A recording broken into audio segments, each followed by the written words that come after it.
holds her hands tightly over her ears. I said, what? Try not to lose a thought. This was a state of play, easily wondering whether to toast or roast. The next thought that comes to mind is wisdom. I work in a university, maintaining some science and engineering buildings. In that area, there's a section called WISER, W-I-S-E-R, meaning Women in Science, Engineering and Research. You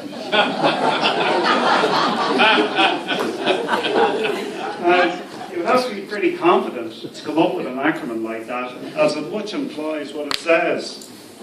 So women in science, engineering and research must be real bright sparks. Well, as I said, my job is to spend all day sorting out problems and fixing things. So when I get a request to fix something in the WISER office, I wondered, am I going to be out of my depth among all these WISER women? A trepidation may also be from knowing I would be in a room full of intelligent, beautiful women and being the only man. Another thing is, I had just been working on a roof and was well wrapped up for the elements. I entered the room where the women required the temperature to be 2 degrees warmer than would a room full of lads.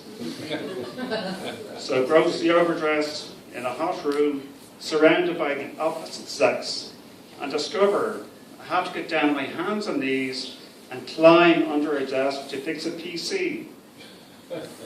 I'm nearly hallucinating with my temperature going well over 40. In the fog of delirium from my overheating brain, I luckily managed to notice a loose plug, probably knocked out by a high heel.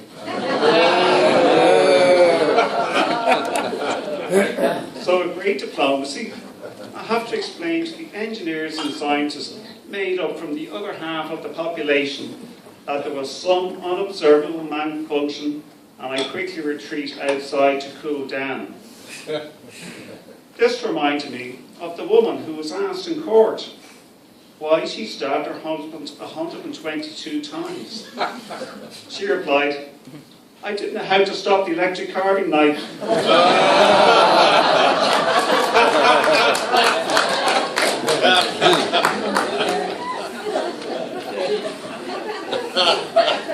There's one thing the lassies do not have to worry about, is when reaching a certain age. At this age in men, the top of their heads begins to resemble an expanding desert, and their ears and noses begin to take on a lush jungle appearance. This left one poor bloke at work who was asked about what new species David Attenborough was going to find in this new undiscovered forest.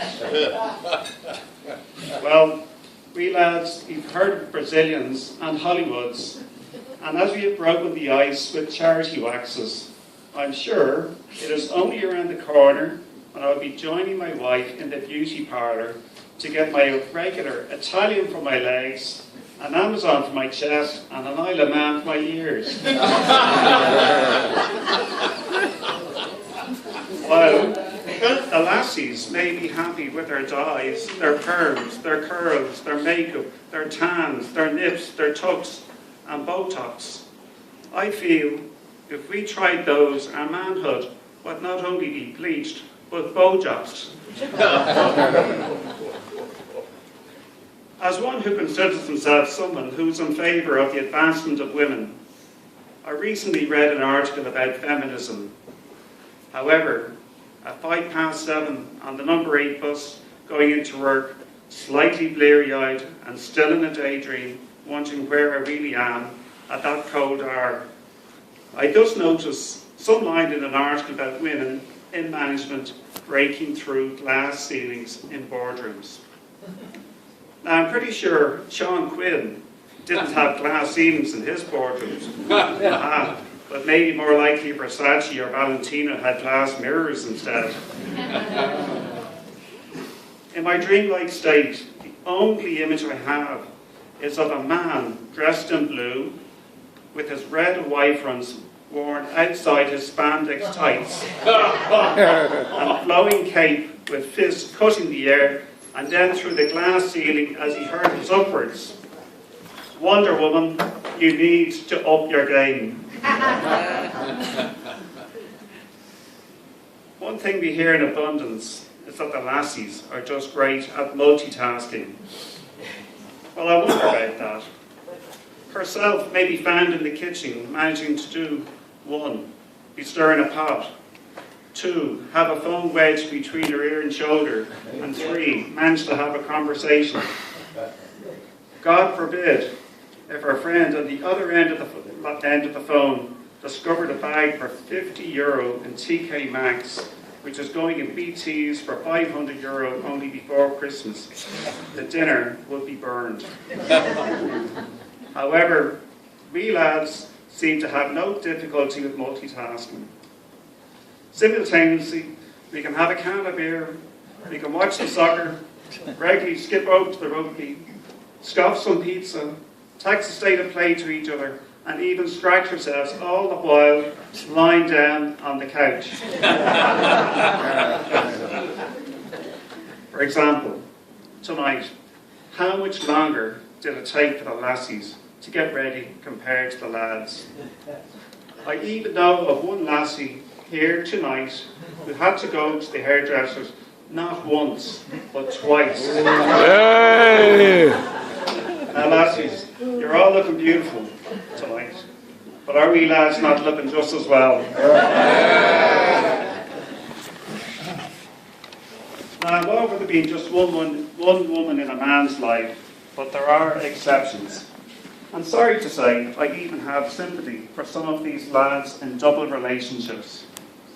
Now, we all know whether you're a lassie or a lad, how expensive it is to keep a woman happy. I feel sorry for poor Enda. There is nothing worse than being out on the front of every newspaper snogging your bit on the side.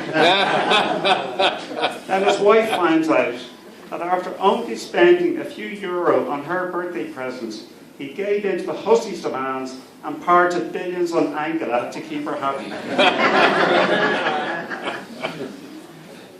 One thing Robert and Jean Burns probably didn't worry about was shopping. Robbie was blessed that fashion shops were few and far between in those days.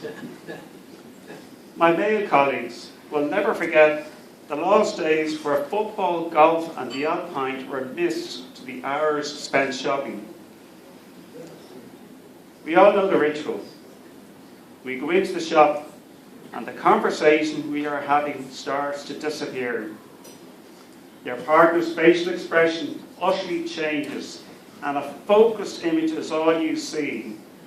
Not even Neil Armstrong, when landing Apollo 11 on the moon, looked so focused. The disconnect happens so fast. By the time you've walked from the door to the first rack of clothes, it seems you have transformed from a man into some kind of bag-carrying robot. You dare not try to pick up the conversation again. In fact, the allure of these racks of clothes and handbags make you feel so disconnected that even if you are blessed to have the good looks of David Beckham or George Clooney, it would not make one iota of a difference. Occasionally, there may be another male in the shop, and you both acknowledge the awful position you're in. We settle into our board routines, watching our partner going through the racks until we have to answer unbelievably difficult questions such as, does this make me look fat?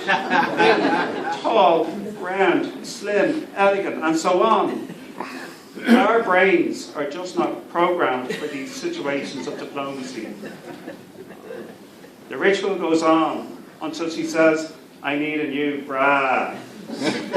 All hell breaks loose on our now overstretched brain. There, we have to compose ourselves in the middle of the lingerie racks and very large posters of near-naked, beautiful models displaying the aforementioned lingerie.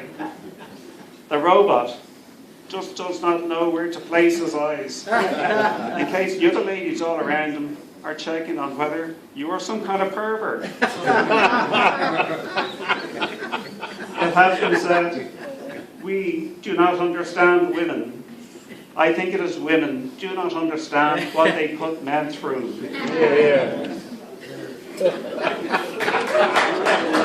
As I wondered how to finish this up, I didn't want to be a bore, or God forbid, a nag. I should be honest and say, despite the many differences between the lassies and the lads, I wouldn't change a thing. We lads really admire, respect and love you, and sometimes I think you may even be the better half, but only sometimes. Thank you, everybody. And could the lads please stand and raise your glasses in a fine toast to the lassies.